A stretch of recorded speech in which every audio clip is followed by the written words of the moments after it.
Welcome back to another episode of Ballroom Chat, the podcast dedicated to sharing the dance journey. I'm your host, Samantha with Love.Live.Dance.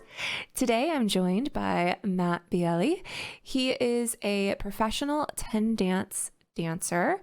He is also a Pro-Am instructor and a soon-to-be professional Mambo competitor at this year's USDC Mambo World Championships.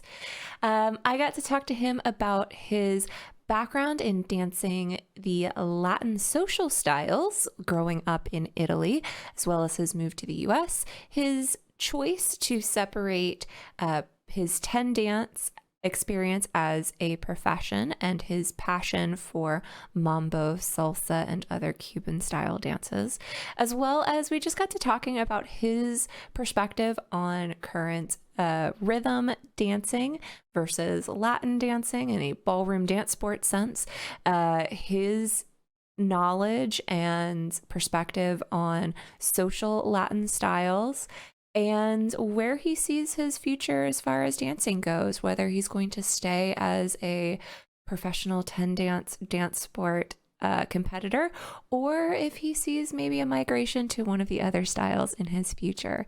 So please enjoy my conversation with Matt Bielli. Well, thank you, Matt, so much for being a guest on today's podcast. I'm so excited, for real. Thank you for having me. It's so exciting. Yeah, I'm so glad that we were able to find a time to chat. I remember very briefly running into you at Vegas Open this year and just watching you with your students and watching your showcase. And I was like, oh my gosh, this is an amazing dancer. So I'm glad that we were finally able to find a reason to connect and actually get to chat. We actually met before? 30 seconds, hey, competitor Pro-Am in the craziness that was Vegas Open this year. It was so brief. Yeah. Oh, wow. We start off amazingly because I forgot. Perfect. No. Good. I do not expect anyone to remember me from a passing competitor situation. Yeah. Because a sliding door situation. Yeah, and I'm sure you know this, being a competitor, what your pro partner looks like when she's in the studio and what your pro partner looks like when she's on the floor, two different people. So yeah, without the hair and makeup done. I'm excused. Absolutely. Perfect. Now, without my beard, I look different too. I look like I'm 16. Yeah. Well, and with the hair not slicked back, it's a whole different look depending on whether you're on the floor or whether you're not. There's a transformation. For sure.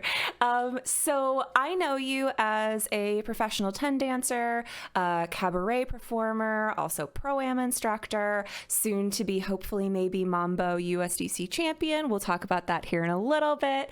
Absolutely. But for those that are maybe not as familiar with you and your journey, how did you get into the dance sport world, and kind of give us the short version of from start to today?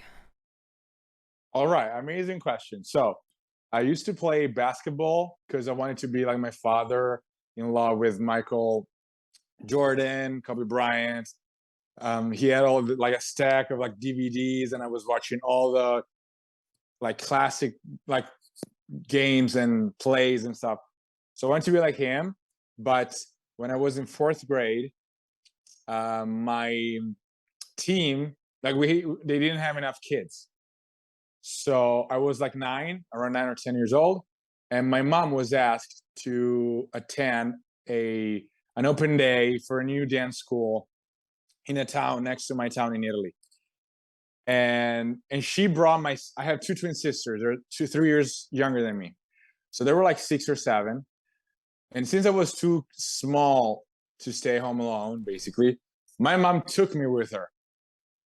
And we entered this place, and they're playing salsa, a bunch of kids. Of course, it was an open day for kids.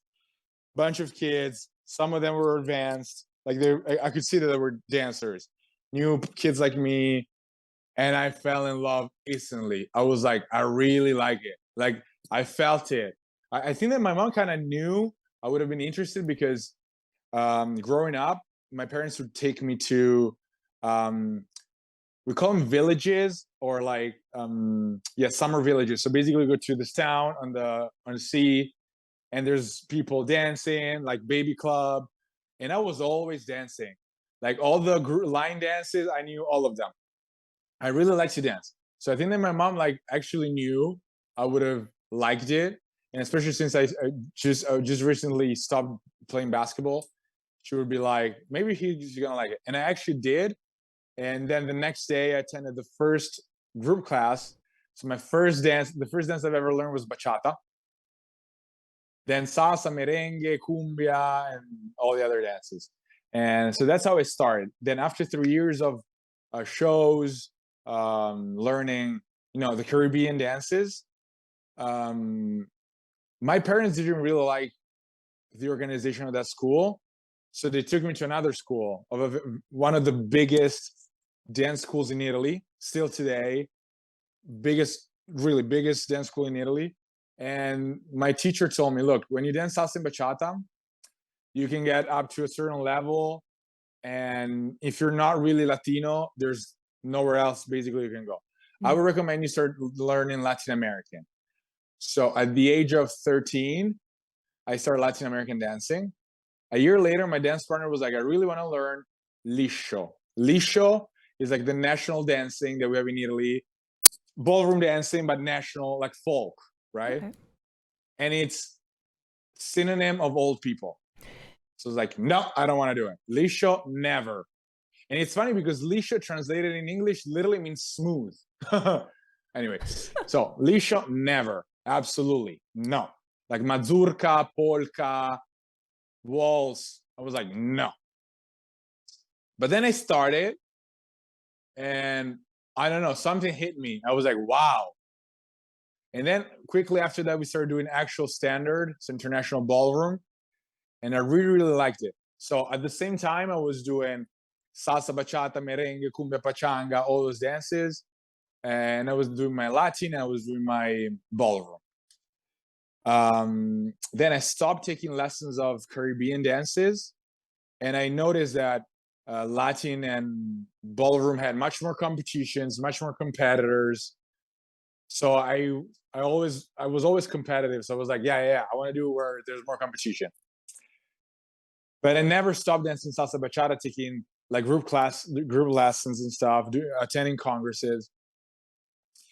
Then I had to stop taking Latin because I split, and the only girl available was just a standard dancer.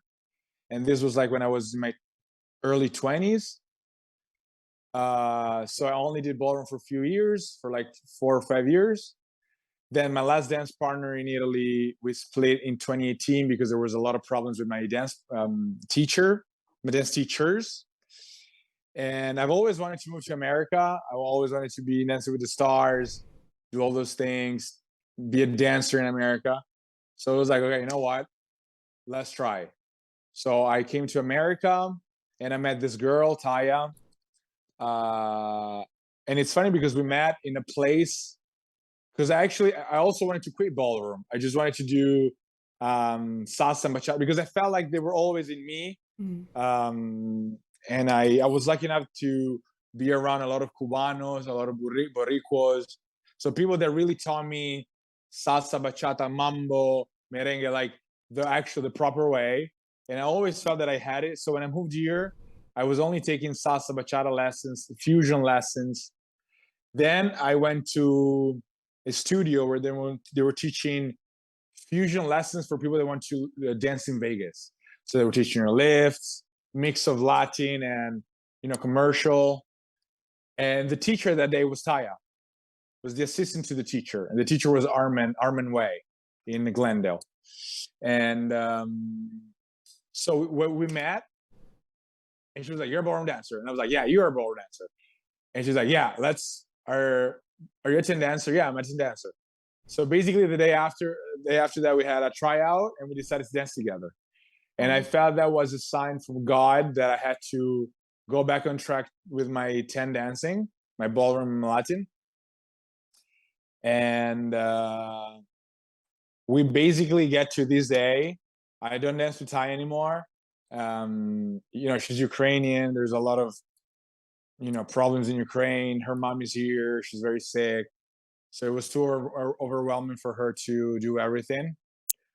But I never stopped doing my mambo, my salsa, my bachata. I feel like it's part of me. I tell everybody that ballroom is my job and salsa is my passion. And basically, yeah, when we split, Tony and I were friends. We used to practice in the same studio, and I've danced with him. And we were like, let's try this Mambo Championship thing. Let's make history. And we got to today.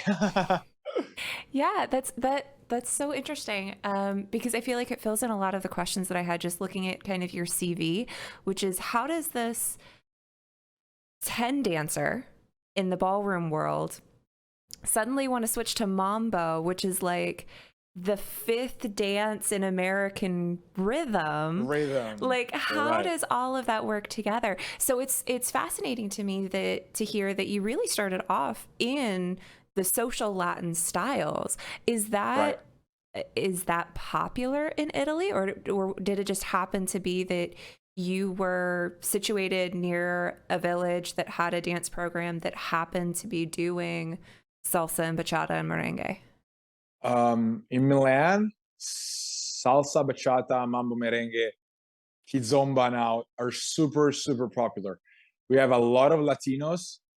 One of my last dance teachers is Fernando Sosa, who is from Montevideo, but he moved to Milan many years ago, and he helped build, and also the Vasquez brothers, they helped build social dancing in the culture of Latin and Caribbean dances in Milan.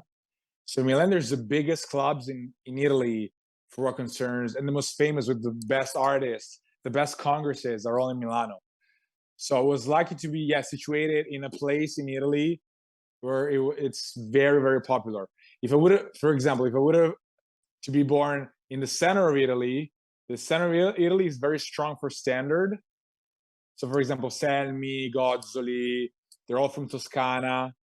Or, for example, Team Diablo, which is one of the biggest school of dancing in Europe. They're from Emilia Romagna, from the center. If I would have to be from the south, there's a lot of Latin dancers. Langella, Goffredo, they're all from the south. And I happen to be in the north where there's salsa and bachata. Well, Yeah, and I always feel like, yeah, for me to say that I'm a 10 dancer, even if it's what I'm competing at and I've been doing, it's very small for me.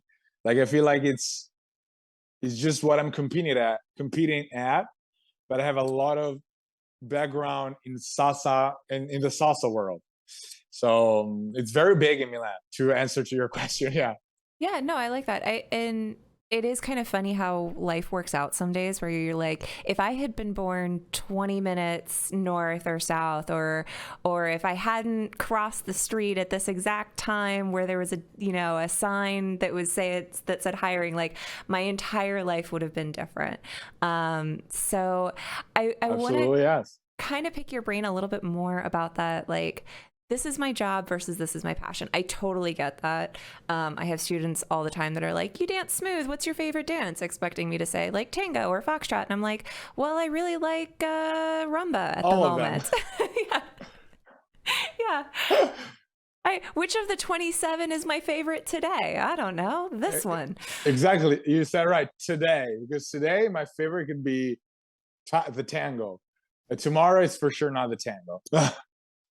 Yeah. So when you kind of separate the things that you are passionate about versus the things that you are focusing on, either from a competition perspective or a teaching perspective, do you hold like salsa and merengue now as this is personal and this is just for me and this is something that I want to maybe not teach and compete in because I want to kind of keep it in this special place?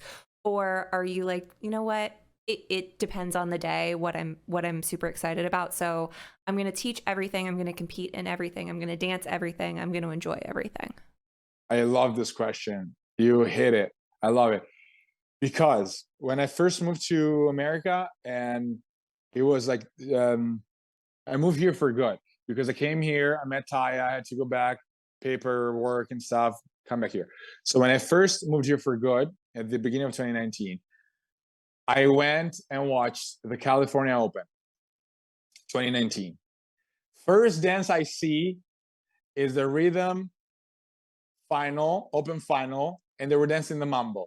So I hear the mambo, and I was like, no way, they're dancing the mambo? Okay, I sit down, and I was like, what the F is this? Like, this is not anything. What the heck is this? I was like, no. And then after that, there was then there was some of my Italian friends dancing in the final of ballroom final, and then there was the smooth final, and I was even more shocked. I was like, what the heck is this? Anyway, so when you say to keep it for myself, yes, I wanted to keep salsa, mambo, bachata for myself because I felt like the ballroom culture wouldn't understand what real salsa, real mambo is, real cha-cha is, right? The thing is, for me, cha-cha is also part of ballroom. So I already knew that cha-cha is different. Like, it's international cha-cha. But then I see rhythm cha-cha being danced like an international cha-cha. And I see mambo danced like a samba or a cha-cha. So I was like, no, I am never going to do these dances ever. I'll stay with my 10 dances because I know that what I've been trained in is recognized. If I dance mambo, people are going to be like, what the heck is this? Not knowing that what I'm dancing is actually what they do in Cuba, right? Or they do in New York, like in the actual clubs in New York. So yeah, I always wanted to keep it for myself.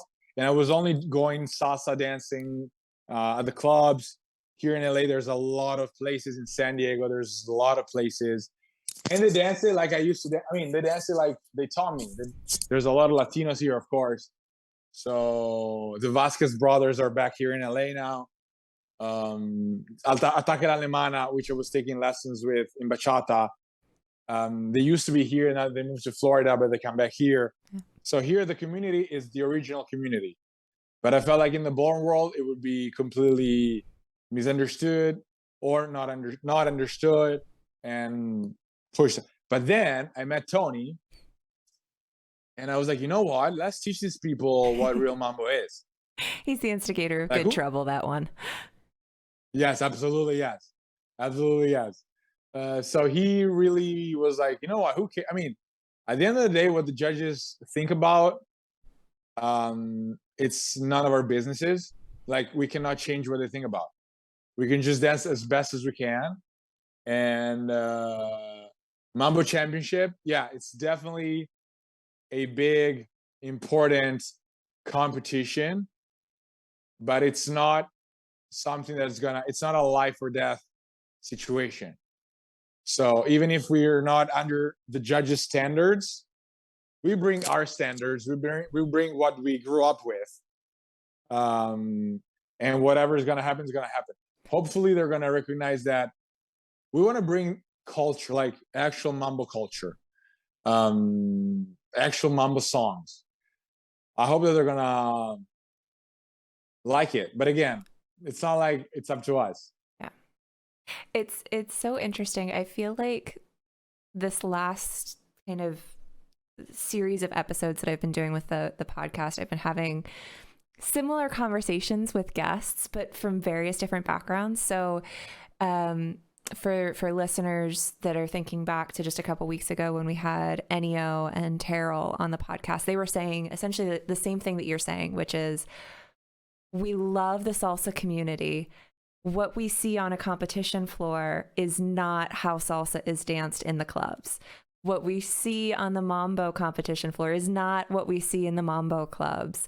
It's missing a lot of the character and the flavor and the expression because it's trying to fit a square peg into a round hole, right? We're trying to conform to this idea of what ballroom or dance sport is, but we're taking dances that have other cultural significance and other cultural meaning and then trying to like fit it in this competition structure. So yeah. So how do you and Tony, when you're preparing for something like the Mambo Championships, kind of respect the fact that it is USDC, it is part of this larger event, but also say like, we're going to go out and do our own thing, and hopefully at least the audience enjoys it? They're going to enjoy it for sure. We have such a fire piece. It's so cool. And I have to say about, okay, for example, sometimes I go on YouTube, I don't know, I watch Blackpool Open Final Tango. And then I see in the comments, what the heck is this? This is not how tango is danced. The real tango is the one you dance in Argentina. Right. Or I go to Samba Open Final, Samba, and I see all the Brazilians. What the heck is this? This is not how the Samba. What's this running? Where are they running? What are they doing? This is not the real Samba. Right. You see a Mambo Championship, the Mambo Championship, or the Mambo Final, the Rhythm Final, and you dance the Mambo. And you see, this is not real Mambo. True. So at the same time, this Mambo is ballroom Mambo. The cha-cha that we dance is ballroom cha-cha.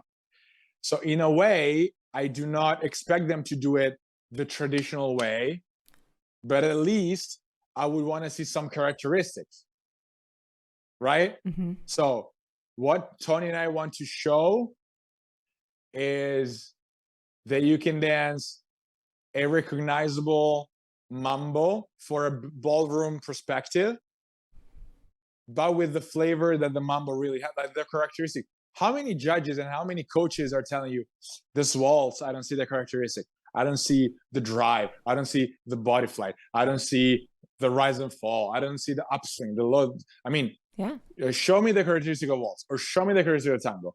Perfect. I see mambos danced like anything and everything except mambo. So I see the cha-cha. Yeah. How would you define the characteristics of a mambo then? What are you looking for in a good mambo? Okay. First of all, Cuban motion. No bounce.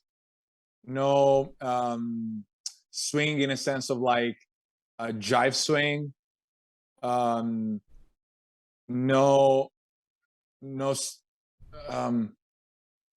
Let's say nothing ballroomish, because that's what I see, right? Like I see a bunch of that's a good one. No doggy style. If in the sense, no inappropriate stuff just because it's mambo and it's hot. If you look, I'm not kidding. If you type the last Rhythm Open Final and you see those things. So I'm like, because it's mambo and it's like a hot dance from Cuba, it doesn't mean that it has to be sexual, right?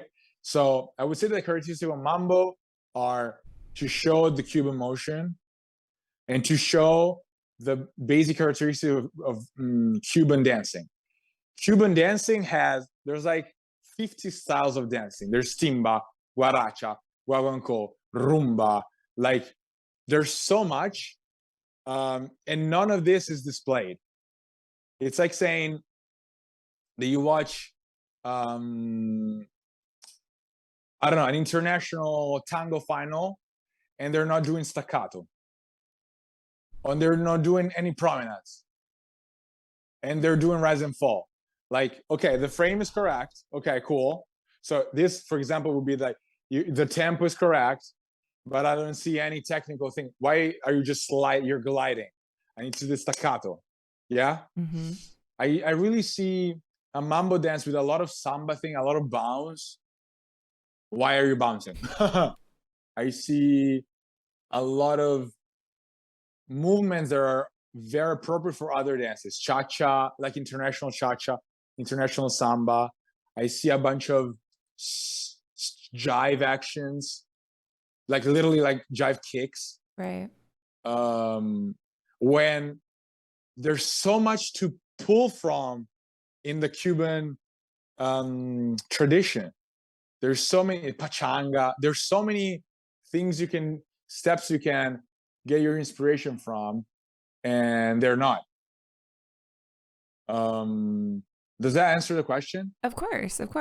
Yeah. Or for example, in cha-cha, in cha-cha, in the rhythm, when I see cha-cha dance by professional, rhythm cha-cha by professionals, it looks like international cha-cha. And if it's rhythm cha-cha, I want to see some rumba actions. I want to see some guaguancó, like some like move, like legs, knees working, shoulders, not just what people do in Latin, you know? Yeah, it's come up a couple of times here, and I mean it's an ongoing conversation in our industry, which is like rhythm hasn't quite found its legs yet, or it hasn't been codified in a way to avoid the pendulum swing of judges over time. I feel like with Latin and especially with standard, like we know what a characteristic of an international rumba should look like, right? We're looking for straight leg, transfer, arriving on the foot. Yes, you have a bent knee, but you're trying to get to that straight leg action as quickly as possible. There's a snap to it, and then a hip ooziness melt, and you're working the rib cage with the hip in such a way that you kind of have this fluidity through the body. Right. Some years American rhythm judges want to see that from American rhythm. Other years people want really hard Cuban action with very bent knee and rolling over this like forced press line and having almost a disjointed action through the body so that you can see every joint stretching and bending in its own unique time. And then 5 years later they want Latin action. Yeah. I feel like now we're in the trend that they want to do Latin, because I see that who is having good results is very Latin. So I don't know if you saw the announcement that I saw, and this is going to kind of date when we're recording this episode a little bit. What's the announcement? Andre and Natalie have just announced that they are going to be retiring at the end of this season. Of course, they're forcing them to retire. So basically, my Latin coaches, they all love Andre and Natalie, but they all say that them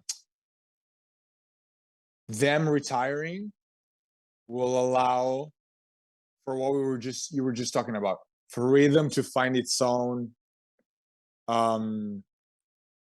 brand, because international ballroom has its own brand, international Latin has its own brand, smooth has definitely its own brand because it's very far away from ballroom and very far away from Latin. Yep. Today, rhythm looks like a mock, like they're trying to be like Latin, but they're not Latin. You know what I mean? So they cannot really find their brand. They're define what the judges like in like they're all agreeing on finding one way to judge it. I honestly like Natalie and Andre. Every time I see them live, like my butt shakes because I can't, like I'm so excited to see them. I'm really so excited to see it. But at the same time, they kind of represent rhythm in a Latin way. They're showmen. They are show people. Like they, for me, are what a dancer should be. Like with each other, entertaining the public. Yeah. I don't care about the judges. And in fact, nobody can touch them. Now Francesco is getting where he's getting. It's kind of sad that they're retiring, but at the same time, I feel like it's makes sense. Yeah. And I mean, they've been undefeated many years, I feel like, at this point. 8 years. I think it's 8 years. 8 years. Yeah. I was like, I want to say 7, but I also feel like that's too long. But yeah, no, you're probably right. It's 7 or 8 years now. So, you can only go so far at that point, right? Joanna and Michael. Definitely. did it. Ricardo and Yulia did it. Like, you have the 7, 8, 9, 10-time undefeated champions, but let the kids have a shot. You're right. You're right. And I think that I mean, I hate talking about other people, but I feel like them. Yeah, I agree with the people that I know in this industry when they say when they're gonna retire, it's gonna make the whole rhythm world flourish. Yeah. Ricardo and Julia represent a slightly different thing because they're ahead and they're the best in something that is so they can only be an example.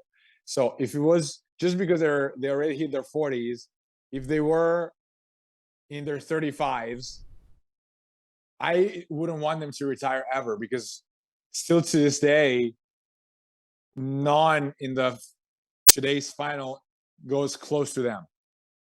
So they represent like a very important model, which Natalie and Andre are, but at the same time, it was like more like a something that is there, and there's so much more to rhythm. It's there's more we can achieve, I think. So going back to one of the comments you made, which is, there are so many Cuban styles and Latin American based styles. Yeah. From a social cultural perspective, not Latin American Yeah. as in competitive ballroom dance sport Latin. The majority of us in the dance sport industry are unaware of or ignorant to. Is there an argument?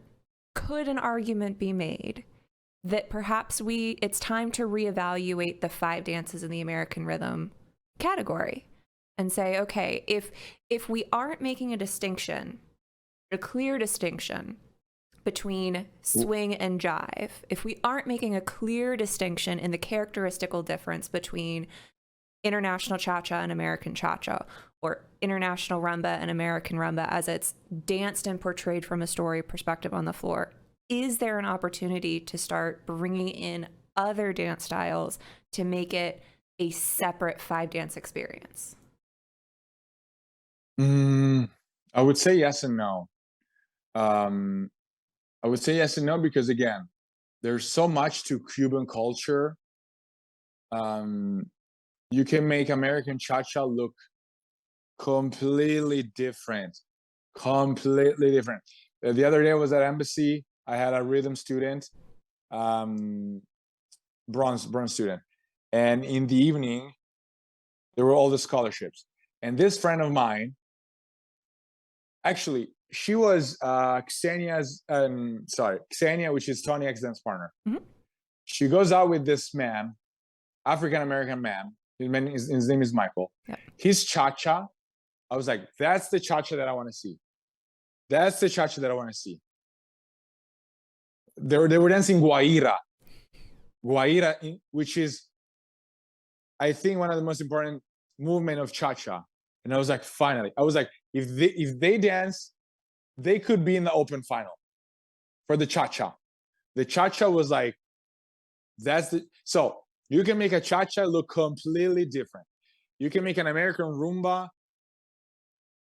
completely different. It's true that they have the same name, but you could really, like, there's so much. I feel like they really try to make it look like Latin because Latin is what's very important. They should, I feel like you keep all the dances and just really, if you call it American rhythm, take the rhythm from America, from Central America, and make it a completely different thing. Yeah, that's why Tony and I wanted to kind of educate. I don't want to talk in a condescending way. Like, it's not like I am the best in Mambo, but I was lucky enough to be raised artistically in a cultured place. Plus, when I started working as a taxi, here it's called taxi dancer. In Italy, basically in the club, you're hired by the owner and you dance with all the ladies. Like, all my colleagues were all Dominicanos or from Peru. So like, they showed me and they taught me what real dancing is. For concerns, salsa, salsa 1, salsa 2, mambo, break on 6, all those dances. And again, there's so much you can pull from. They should use those things and not try to make it look like it's Latin, because people then want to do Latin. At least I have the glory to be a Latin champion and not a rhythm champion. I don't think they should. I want you to tell another thing that you asked me, the characteristic of mambo. Another important characteristic of mambo is that there's not that much of dancing together. It's more side by side. It's more side by side or one in front of each other. Almost not touching. It's not just mambo, also salsa. There's a lot of shines. I'm sure you're familiar with salsa shines. Yep. Because a lot of the footwork, because you want to hit all the requintos, all the accents, all the everything, and it's hard to do it leading somebody. So you just want to do it by yourself. There's a lot of that. And they're trying to do prominent runs in mambo. Why? To show lead and follow, to try and hide the fact that it's all choreographed, even though we all know it's choreographed. And then I'm also like very much into this. Cuban dancing is very circular, while Latin American dancing is more linear. Let's say the couple is not doing this. The couple does this or this or this. There's not much going around. So that's for me another very important characteristic of cha-cha. Yeah. Cha-cha shouldn't be like rolling of the arms, roll in, rolling of the arms, roll in, side by side, sliding doors in rumba. Like the couple is constantly, that's again one of the most important. Oh, the sun came out. You see, I'm talking about Kua and the sun is so the couple is constantly going around each other. Yeah, just for our podcast listeners, because we're doing this as both video and audio only. What Matt was just demonstrating was essentially, if you imagine like a funnel or any circular rotation for like your waltz, for instance, imagine the circular action of a waltz. That, as opposed to something like a West Coast swing or a hustle, where it's just up and down the floorboards, very, very back and forth, very linear. So you're saying something that's characteristic to the way that salsa and mambo is really danced is more the use of the space and use of the floor in a more dynamic way, rather than I'm walking forward, I'm walking backwards, I'm passing my partner, now we're walking forwards and backwards. Is that? Absolutely. And in fact, one of the most important characteristics of international rumba is the rumba walk. And walk means that you go forward and back. There's nothing else to it. And since I started dancing Latin, every day I've been training to do rumba walk. Because then the rumba walk, if you have a good rumba walk, a perfect rumba walk, you can apply it to literally any dance in Latin dancing, which implies that any dance in Latin dancing is either forward or back, right? Yep. Well, in rumba, you don't. In rumba, sorry, in the dances that come from Cuba, it's all about circularity of the movement. There's no walk. It's more of a like cucaracha kind of feeling, if I can translate it into Latin language. Mm-hmm. It's more of a in place circular movement with yourself and with your partner. I wonder, kind of thinking back to conversations that we've had with Cesar about Rueda style, and also Jago talking a little bit more about the salsa community. I wonder if that stems from this idea of community involvement in dance. So it's not so much just like about the couple, but more as like the entire club, the entire casino, like how you're moving within each other, that kind of embraces less linear movement. Does that? Wow. Does that make sense? Am I onto something there, or am I completely wrong? Very cool. Does that make sense? I don't know. Maybe I'm wrong there. Was that too deep? Wow, that's actually, I never ever thought about it. So basically, you're saying is the fact that there is a very big kind of community, uh, very like hugging community, is that the reason why eventually the dancing came out being circular within the partnership? That could definitely be. That could definitely be. Um, I honestly never thought about it. It's actually a very good way of seeing it. Um,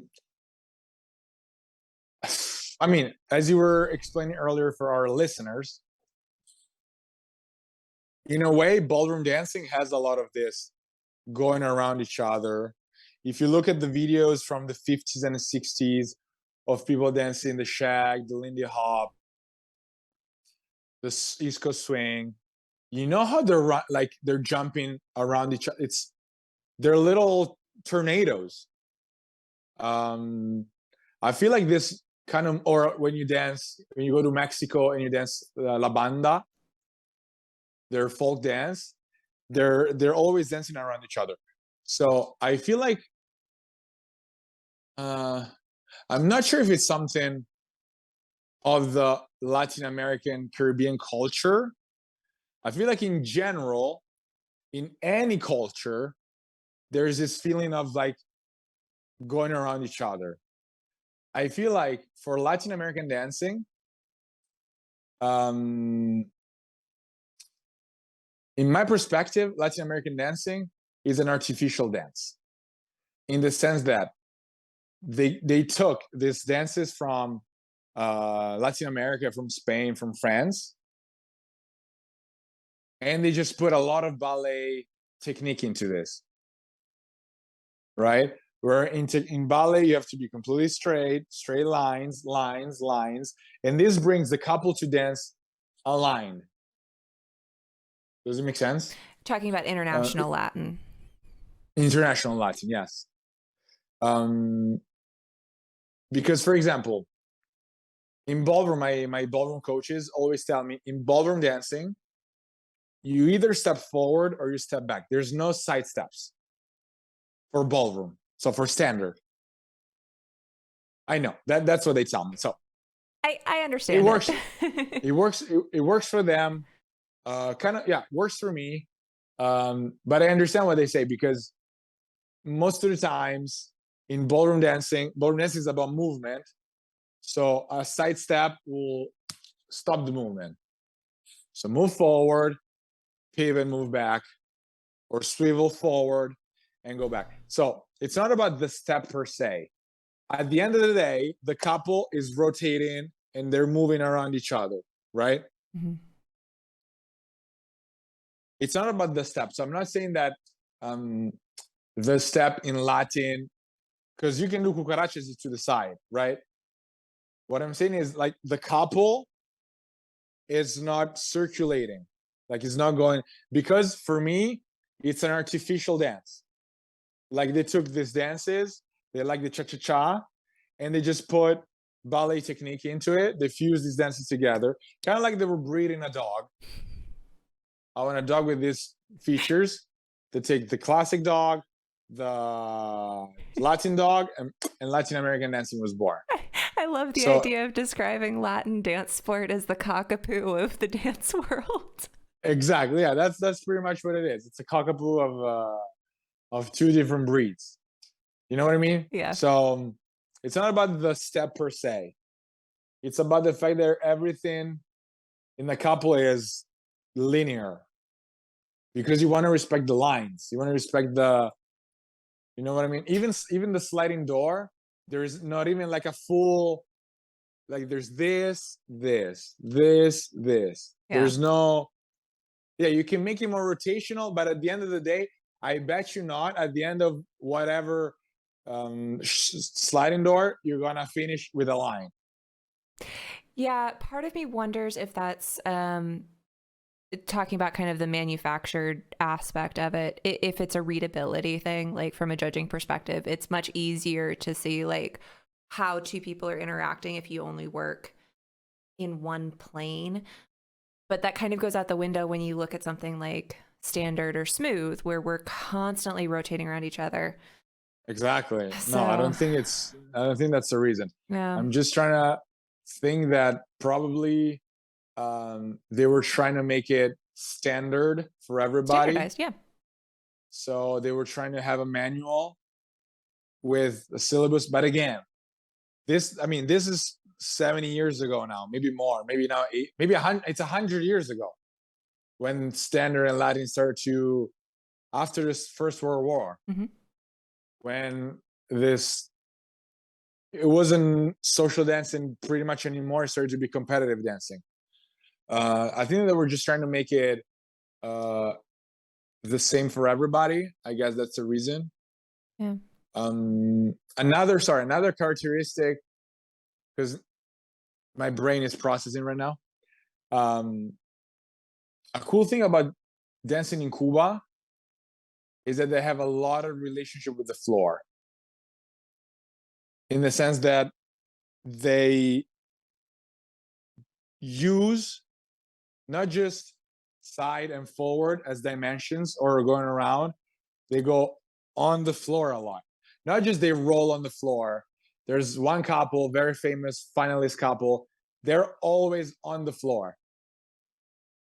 Yes, that's one way to use the floor. I love how they dance. Perfect. What I mean is they go and they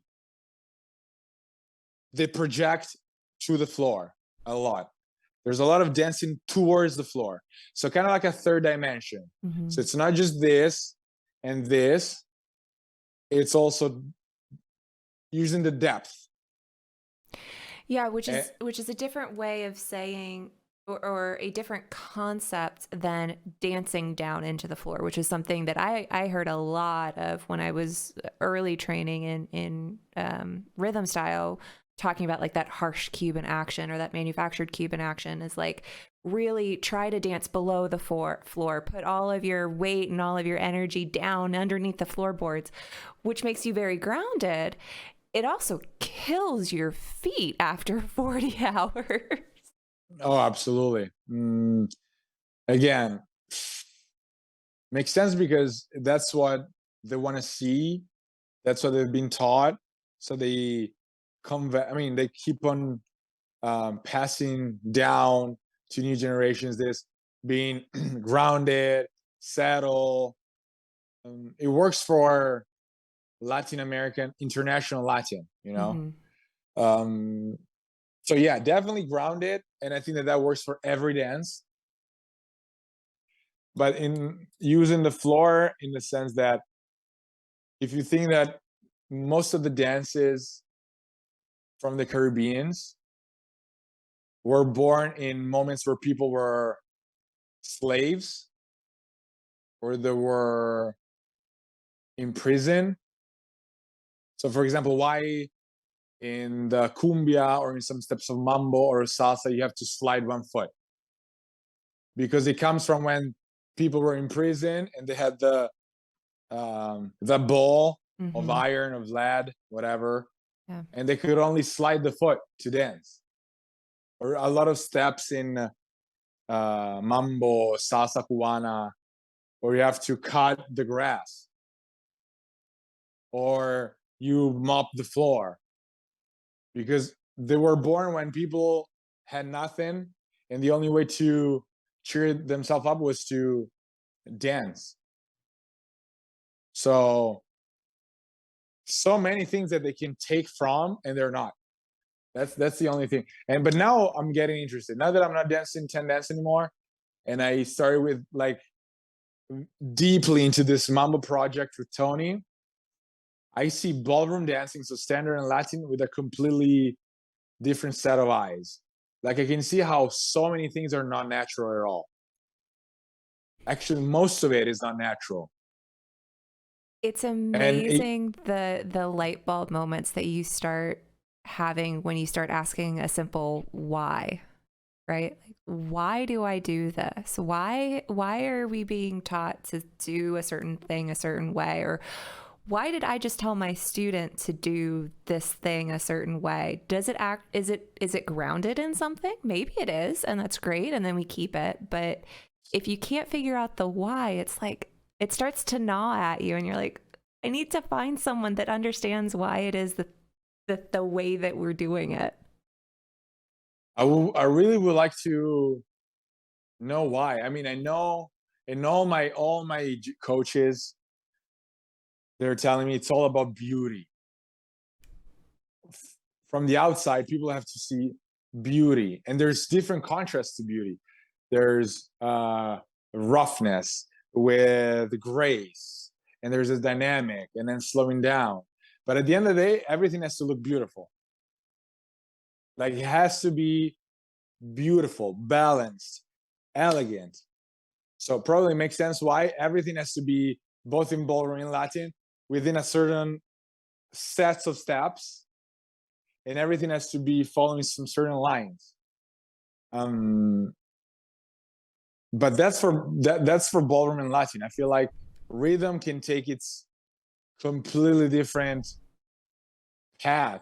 Smooth has taken its path. There's a lot of I've talked so much with Victoria, and I know that you interviewed her, and she's so much into this bring the tradition of ballroom dancing back into smooth, because now you see the smooth either final or something, and you see people doing even more and more Latin things or social, like swing stuff, and nobody's doing what I think Nick and Victoria have tried to do in these years, which is keep the principles of ballroom. So I feel like I want to try to do that for rhythm, and I'm getting interested. Like now that I'm not dancing 10 dance anymore, and I'm not planning to, because I'm seeing things really with a different light, and I see how everything is forced and so far away from what my body wants to do. I guess that if I would start to do Latin and to do rhythm and smooth, many things of my ballroom training will stay, but especially for what concerns rhythm, I will want to put my Cuban steps for sure. Yeah. When did you start dancing? At what age? Around 9 or 10. Okay. I would think it was in my 9th year going to my 10th year. It was September 2003, I think. It's kind of funny how, and I'll just speak from personal experience, how I'll personalize this, how I have let industry expectations of what someone with my body type should be drawn to impact my own ability to know what feels good in my body. And what I mean by that is to say, like, I thoroughly enjoy smooth, and I am very happy as a smooth dancer. There is not an inch of me at this moment in time that would want to do standard, because every experience that I've had with standard, it doesn't feel good in my body. On the other side, I really enjoy dancing rhythm, but there is not a single judge that is going to look at somebody that's 5'10" and awkward and be like, yeah, you deserve to be in the finals in rhythm. Like that's not the image of a rhythm dancer on the competition floor that we currently have. But so basically you're saying what your body looks like should determine what you're good at? No, I'm saying the perception of what your body looks like closes doors and opens doors for you. Okay. Because I've listened so closely to what those closed doors and open doors have told me, I have lost touch with what actually feels good in my body. And over the years, I feel like because we all age differently, we all have different baggage that we take with us, we all have different stories that we take with us, like things change. So maybe something that felt really good as an 18-year-old for me to dance competitively doesn't feel great anymore as a 31-year-old or a 32-year-old.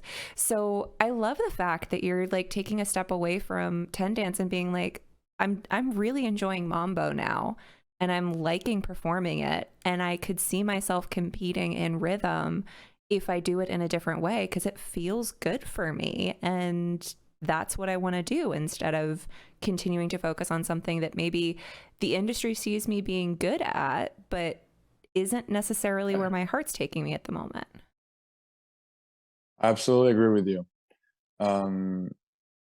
I feel like eventually, if you're just suffering dancing something and there's something else that is making you feel better, why are you trying to suffer? Like, for what? What's not just physically, like, especially emotionally and psychologically, like, why are you suffering? um I think that many people mentally are built in a certain way, and also their body's built in a certain way. So if they started dancing standard and Latin since they were very, very small, and maybe they're Russian or maybe they're from Eastern Europe, where everything is almost mathematical and disciplined, you get to today where everybody in the final comes from that background of discipline. If you want to win, you need to suffer. When you need to suffer. But then I talk to people. Or for example, my coach who won Blackpool, my ballroom coach who won Blackpool, and told me, never when I was dancing, I was having fun. Never when I competed, I was having fun. The most stressful moments of my life were when I was not having fun, and I was just working hard. Even in the last dance that I did when I won Blackpool, I was not having fun. But the let's say the happiness and everything came when I won. So one part of me is telling me, if you work hard and if you suffer, you're gonna have results. But then I know, but for example, my Latin coach, and she as well won everything. She's telling me, no, when I was competing, I was having the most fun ever. And she was as successful. So that's what I'm saying. Some people are mentally wired in a certain way. They need to suffer to get there. Some people like me, I need to have fun to get there. So I see these two things, which is me being wired in a way where I need to have fun, I need to enjoy. And if you watch all the Italians dancing in history, the people that were successful are people that were having fun. You can see, even if they're dancing ballroom, they're having so much fun. And they're bringing something that didn't exist before. Like, look at William Pino, who was my teacher. Look at Gozzoli. Look at Paolo Bosco. Like, they bring something that was unprecedented, and they were having fun. And now, looking at ballroom and looking at Latin, I feel like I wouldn't have fun. There's nothing I would bring. I could have fun and could bring something new, dancing maybe rhythm and smooth, and I would have fun. So because of how I'm wired, and because of how I grew up and where I grew up, in a place where salsa and bachata and mambo were there, I feel like Latin, it's like I can see them working so hard to do such a natural steps. Of course, I was always sore. I mean, I was doing things that are not very natural. There's much more naturality in dancing mambo. So, as this episode comes to a close, I want to cycle all the way back to the very beginning and something you said, which is 10 dance is my job, or was my job, but mambo is where I have fun, and mambo is what I'm passionate about. So if you decide that at this junction in your career, let's make a run at American rhythm or American smooth, does that mean that you're also giving up a little bit of the love and the sincerity and the tenderness that you have towards it in order to make it your job? You're so smart. You're so smart, because you hit the spots. That's why I haven't really decided to do anything yet in terms of smooth and rhythm, because I know that once you start competing, you also need to start doing things that you don't really want, like taking lessons with people you don't really want to take lessons with, do competitions that you don't really want to do, start to enter a cycle of things that are not super um comfortable. That's part of being a competitive dancer and a professional dancer. So I wouldn't want that like I would start hating my passion, you know?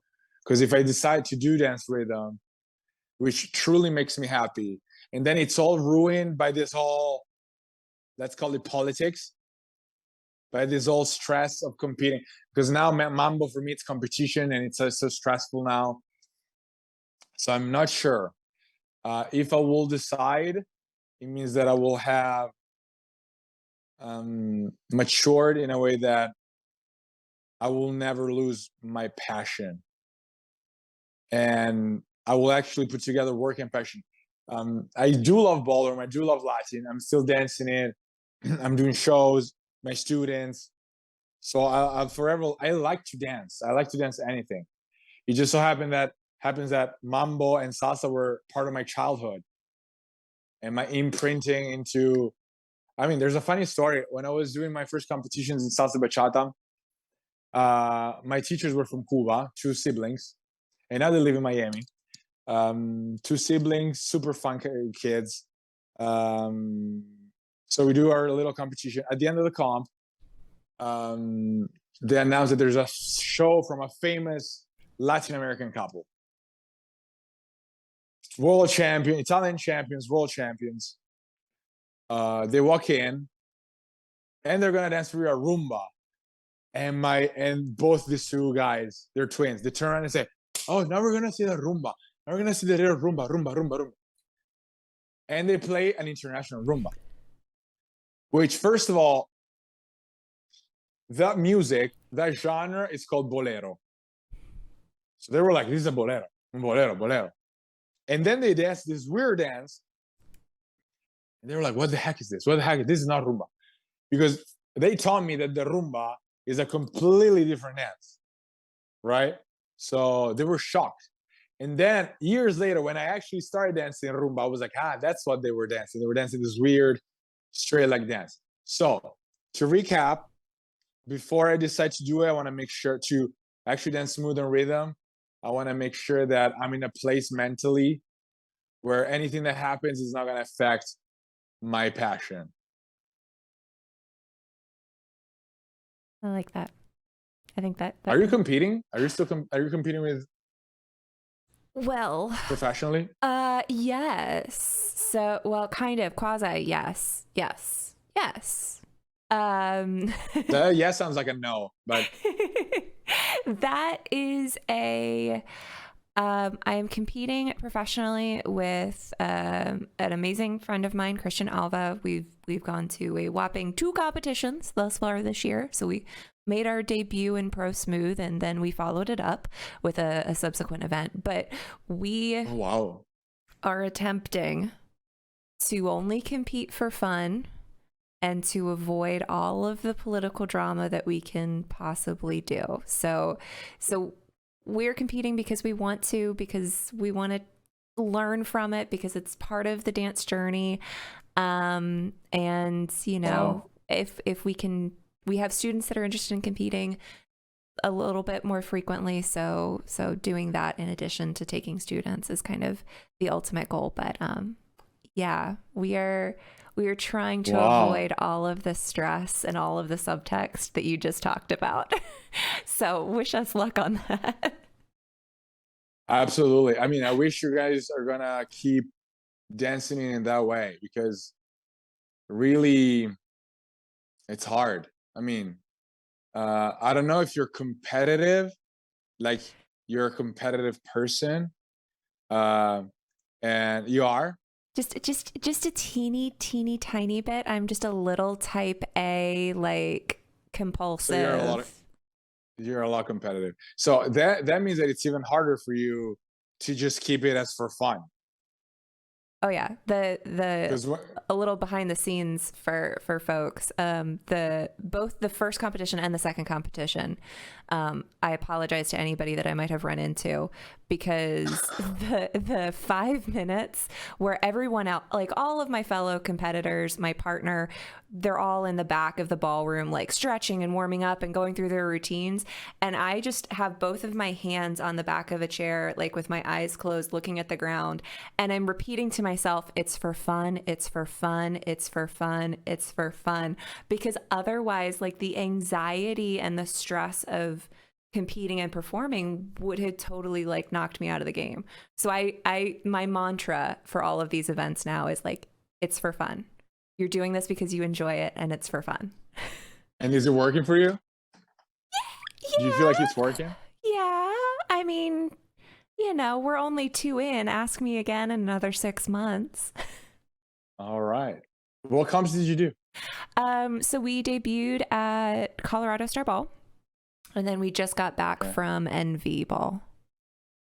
Oh, you did NV Ball? It was really nice, guys. Listeners, it was really nice. At the Mirage? At the Mirage.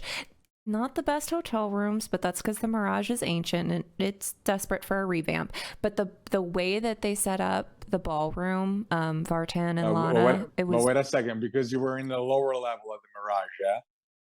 If you go upstairs, like big time upstairs, there's nicer rooms. Well, my tower hotel room, I guess, just needed upgraded. We'll put it that way. Probably. Yeah, maybe. But yeah, they set up the ballroom really nice. The vendor area was really nice. I heard good things about how they were treating the Pro-Am competitors during the day. We didn't take students to this one, but Pro Show was really good. Food. We got to see Ina and Trolls, and they were killing it. So, yeah. That's beautiful. And what's your next comp? TBD. We had one on the schedule. To be destined? I was like, okay, I know CBD. No. What's to be determined. We have a couple that we're looking at in the fall, but we're also a long distance partnership. So we're trying to figure out practice schedules and travel schedules and all of that craziness. So. Oh, good luck. Yeah. Obviously, I know where you're going next for Mambo Championships, but what else is on your fall to-do list? What else you got coming up? So we're shooting for the World Salsa Championship in Puerto Rico. And then I don't know. There's some, I would like to do some, when I play with Taya, I was like, okay, let's try to do something else that the ballroom world can offer. So I was like, I can do Dancing with the Stars. I could do some shows on stage, maybe something in Vegas. And then this Mambo Championship thing came out. So I was like, wow, cool, now let's do this. But at the same time, I was helping some friends with their gigs in California.